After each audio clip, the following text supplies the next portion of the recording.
So we hit Genoa Street. We see these cats, these people on the side of the, in a driveway, washing a car. See another cat. And I'm like, yo, I know that cat. So Akbar smashed by him. And I said, yo, go back. Stop, that's my partner. And he looked at me. He stopped at the end of the block at the stop sign. He looked at me. He said, Noon, you know that cat? I said, for sure. I said, that's my partner. He said, for real? He said, me and that dude, we done had some funk, you know? I said, for real? I'm like, dude, I know that cat. That's my partner. He like, your real partner? I'm like, yeah, I could say that's my real partner. I mean, you know, and that's pretty much how we said it. Now, to elaborate, I it wasn't like I knew him like he knew my mama, or I knew his mama. He ever been in my mama's house? I haven't been in his mom. I didn't know him like that, but he was best friends with a dude that was in our clique, and dude fought other cats with us, bumped chicks with us, my crew, the GQ crew growing up. So I knew him like that. You know, I was associated with him, but we weren't tight, nothing like that. You know, but I had been in a car with him before. I didn't hung with the cat before. But really was tighter with his best friend. And so that's how I knew him. So I didn't say all of that to Akbar in the conversation, but I let him know me and dude is solid. Dude then came to the club, you know, when I was running the club on my night, and he didn't came and kicked it. When I would see the dude, which most people I did, I would greet him, handshake and a hug. I'm just cool with everybody. And Akbar knew that I was cool with everybody. You know, now, he told me we had some beef, but it's been squashed. He didn't go into it, what the beef was. It was, all this was split second, minutes conversation in the hood, in the car, very hot that day. It was between 1 and 2 o'clock p.m. Akbar, you know, very distinctive.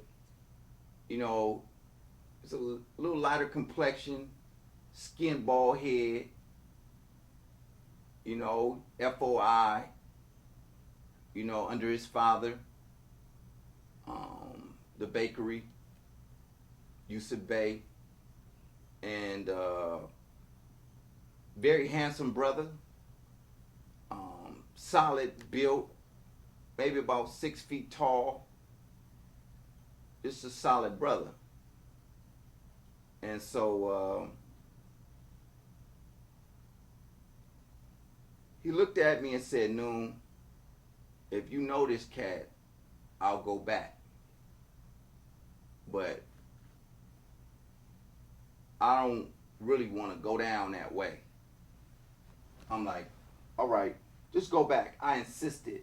I think that's my overly friendly nature, being too cool, want to say what's up. We had business to do. We could have just, you know, pieced them out and kept it moving.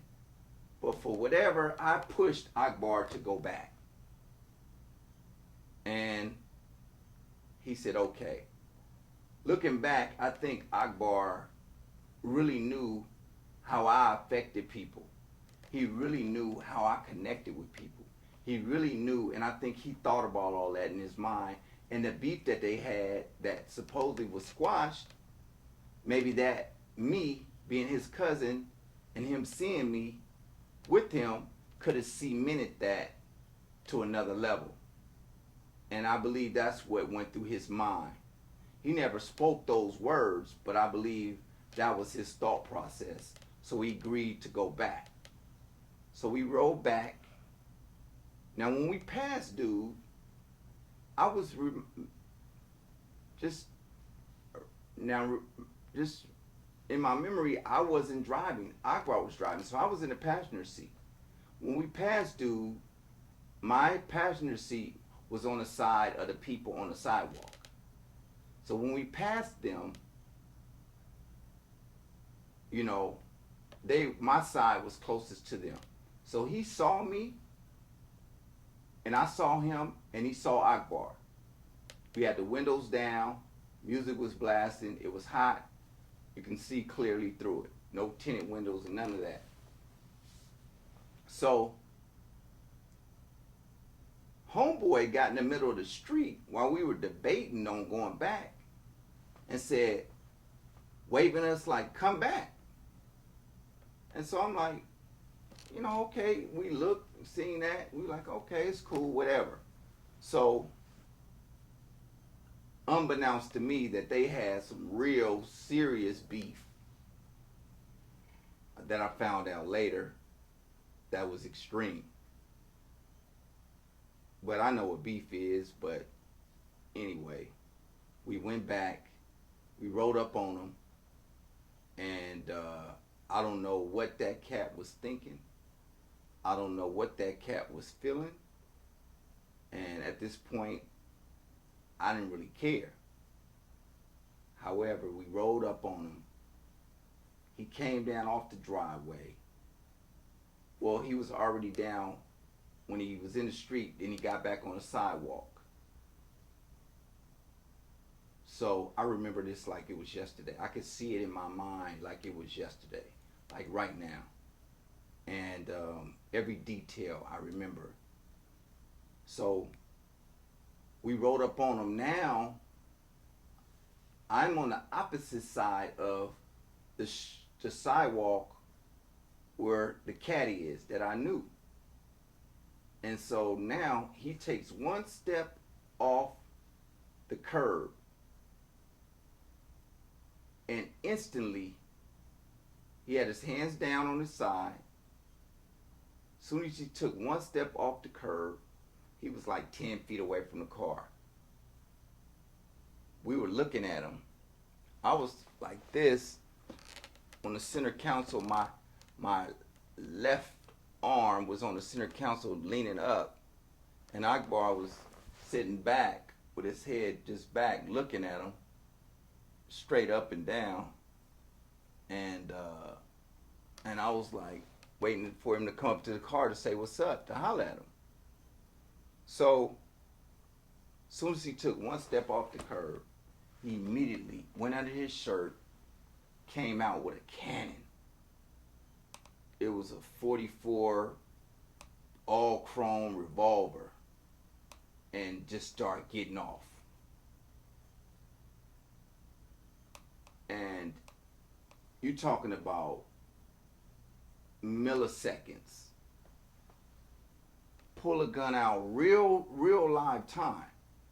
Like when you watch the movie Minister Society, Boys in the Hood, and it's in slow motion, that's how it goes. It was like he was in slow motion, but it was real time. Boop, boop, boop, boop, boop. And he got all 4 shots. Immediately, we both was in shock like, oh no, man. We couldn't even say it, but we thought it. Like, come on, dude. That's what I thought and felt like, hell no. And instantly, bullets, I seen fire coming from the barrel. And I was like, wow, we was in straight range of those bullets hitting both of us. All Akbar could do in an instant was lean forward on the steering wheel, which it wasn't that much room. All he did was lean forward. Already bullets had rang through the car. He leaned forward and put the car all the way down, which he thought was dry, but it was like in the maybe the first gear, and so it didn't go off. So that time he didn't got 4 shots off, but immediately one of the first 2 bullets hit me.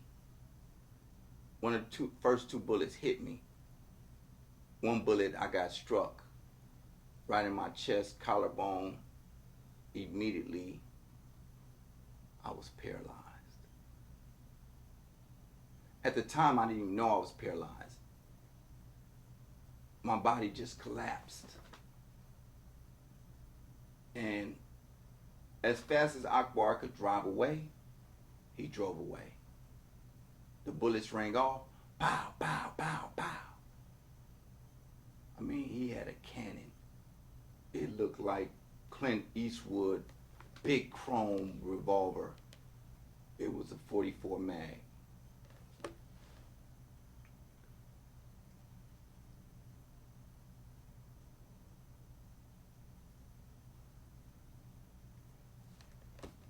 Instantly, like I said, I was paralyzed. Akbar drove off. My head was, I couldn't sit up. I was moving around. I couldn't control myself. I seen blood begin to come out my body. I thought I got shot here because I was looking at blood. I thought I got shot in my stomach because I was looking at blood from, but it really had trickled down from here, and all I seen, my t-shirt, my shirt actually was soaked with blood. And I just immediately, my life flashed before my eyes. Immediately, I saw death. Immediately, I felt like, God, oh my God, I'm about to die like this at the age of 23. So my head, I couldn't control myself. I was paralyzed, unbeknownst to me, from my lower chest down, T4 level. So that's why I couldn't hold myself up. In the seat, I was swerving all around in the seat, and Akbar immediately saw that I couldn't control my body. While he was driving, he put his arm in front of my chest and held me back against the seat because my head was about to hit the dashboard. I was holding on, pushing, trying to hold myself up, and also I was in shock. I was panicked. I said, "Oh no, oh my God, this fool shot me. Why this fool shoot me? Why this fool shot at us?" And then my spirit went into, I'm leaving my children. I'm leaving my parents. And my mind just started to rewind everything in my whole life. I'm sorry.